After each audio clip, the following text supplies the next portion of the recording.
Well, there is certainly a lot of uncertainty right now, but there's also opportunity. And that's what we're talking about in this section of LPL Live. Our guests today are Matt Yeti, Managing Director of National Sales and Consulting, Jeremy Holly, Senior Vice President, Advisor Financial Solutions, and Sarah LeBlanc, Assistant Vice President, Marketing. Thank you so much for being here. Hey, thanks for having us. Thank you. So, Matt, right now, a lot of advisors, small business owners are just trying to survive. They're just trying to keep going because there's so much going on, so much confusion. But really, this is also a great time to grow your business. Think about the opportunities that are available. Tell us about that.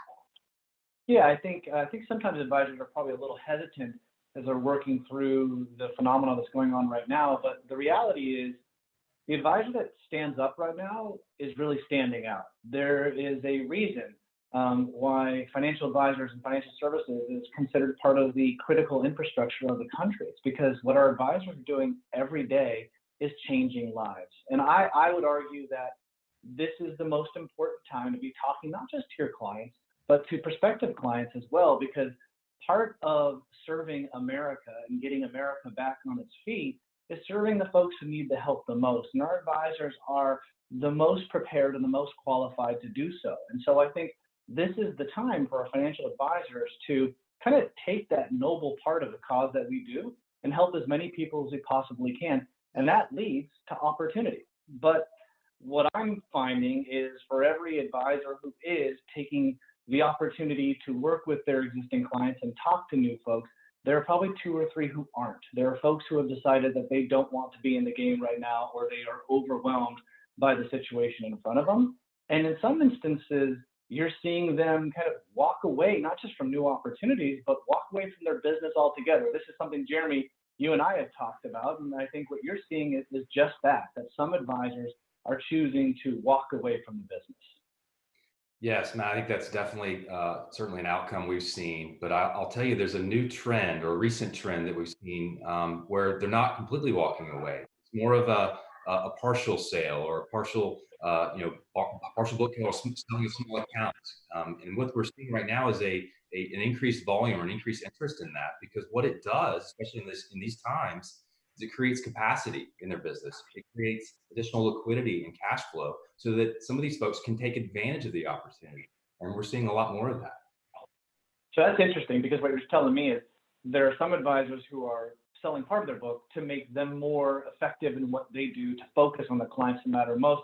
But that's opening up another opportunity for those advisors who take on that part of the business. And so is this new as part of what we're doing with this kind of crisis right now, or is this something you've seen before?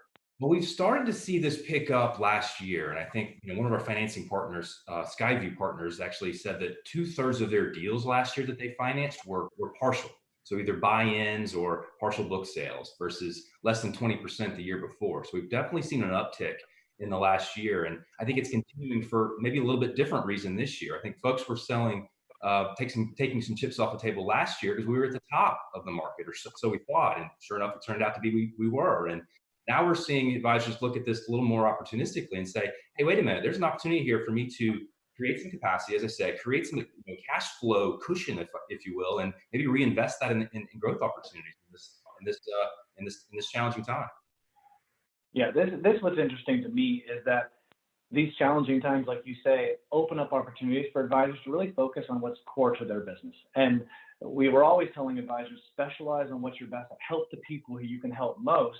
And I think for some advisors, that is kind of condensing the size of their practice. And while other advisors, that's opening up the kind of spectrum of what they do and who they serve. So Jeremy, as you're seeing folks do that, some expanding and some contracting their business, how do you guys help folks with that? Well, so we're trying to do as much as we can to take work off advisors' plates. So at the end of last year, we launched our advisor M&A execution platform. And the point of that is to give them a single point of contact to take them through the entire process, whether that's a full sale or a partial sale or buy-in, whatever it may be. We have a single point of contact that takes them all the way from valuation, due diligence, deal structuring, documentation and legal documents, through the financing and LPL providing that financing. And yes, we're still providing that financing in these times, all the way through transitioning the business. And all the while taking as much off of the advisor as possible, mitigating their execution risk and helping them get the deal done as quickly and as efficiently as possible. So Jeremy, if an advisor is watching right now and isn't exactly sure what they want to do, your team can actually evaluate their book of business and figure out what's the best next step. That's right. There's no obligation here. Give us a call, send us an email. We can help you evaluate your opportunity, whether that be a full sale or a partial sale. We can evaluate your book of business, show you the opportunity that may exist inside of it, and then run a process to help you find a buyer, whether that's another LPL advisor, a junior advisor in your office, or someone you may know, or even LPL. Now, not only is this an opportunity to think about growing your practice, it's also so very important to continue to communicate to your existing clients, but also prospective clients. And that's what we're going to talk about now. Sarah, so many people are just starved for information and reassurance. That's why it's so important for advisors to reach out. How is the best way to engage? Yeah, great question. So right now, what we're seeing some of the best advisors do is stay in touch with their clients digitally. Of course, we're in this era of social distancing, so we're not able to spend as much time face-to-face with our clients as we'd like to, but we want to make sure they understand that we're on top of everything that's happening and we stay in front of them with helpful information. So what I'm seeing a lot of folks do is utilize digital tools like their email, of course, or meeting software like WebEx and Zoom to meet virtually or host webinars. And also use social media. So a lot of folks are creating some of their own content in the form of videos and articles and sharing other articles that are helpful to their clients during this time.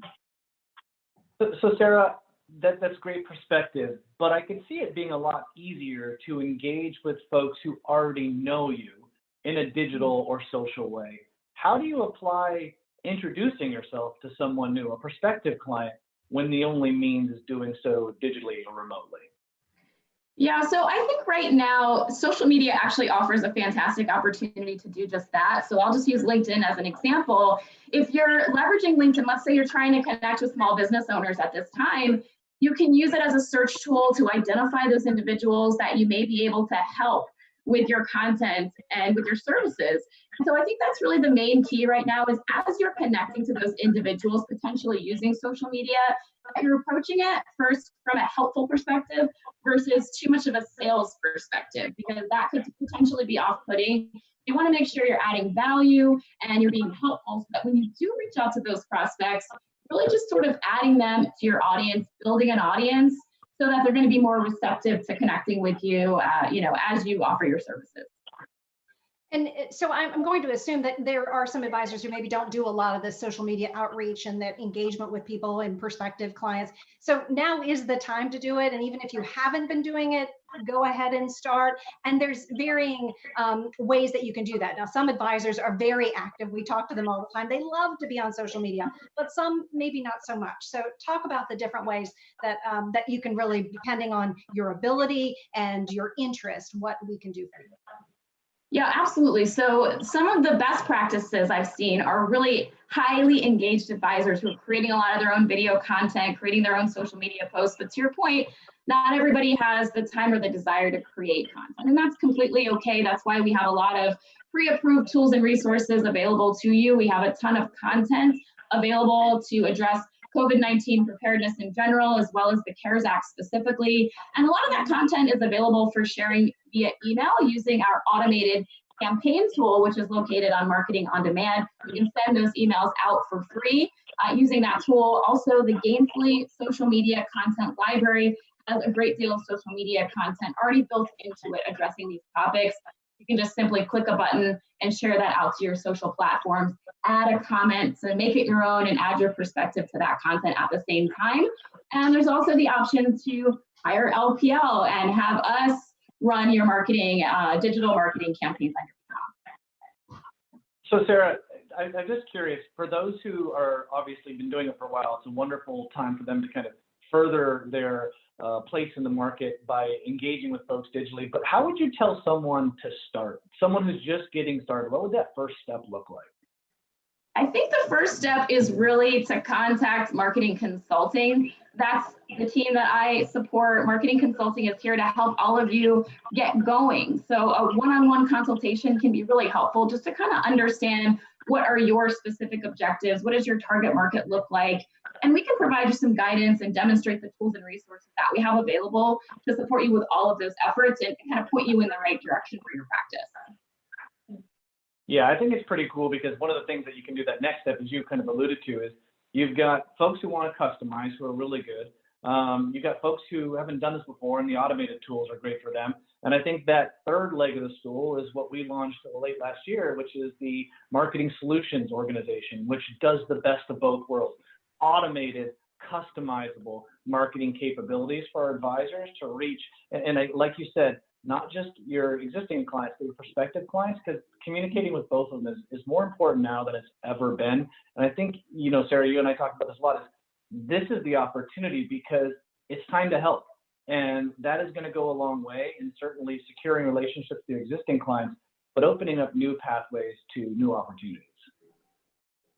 Yeah, absolutely. And I think one more point that I would add is that the capability here at LPL for our advisors is to utilize social media in a way that a lot of other advisors in the industry aren't able to do. So it does really provide an opportunity to stand out and provide that help and guidance in your own way that can really set yourself apart.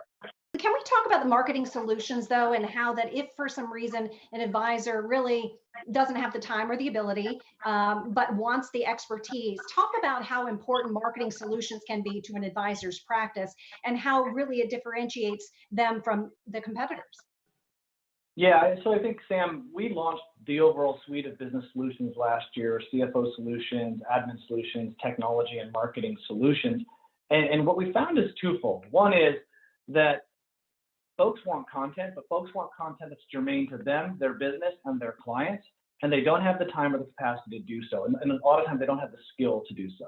And what Marketing Solutions has done, as I mentioned, is bring the best of those two worlds together, giving you truly customizable support and outsource to a professional marketer who is advocating for you and your clients and your office and your practice every single day.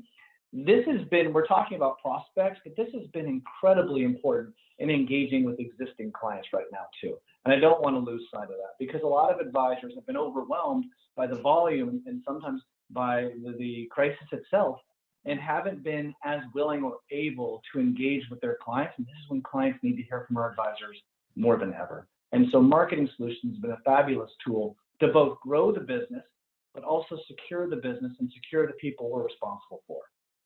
All right. Well, we are out of time. Matt, Jeremy, Sarah, thank you so much. Help is available, as we've been talking about. And if you would like additional information about marketing support, as well as advisor financial solutions, please check out the contact information on your screen.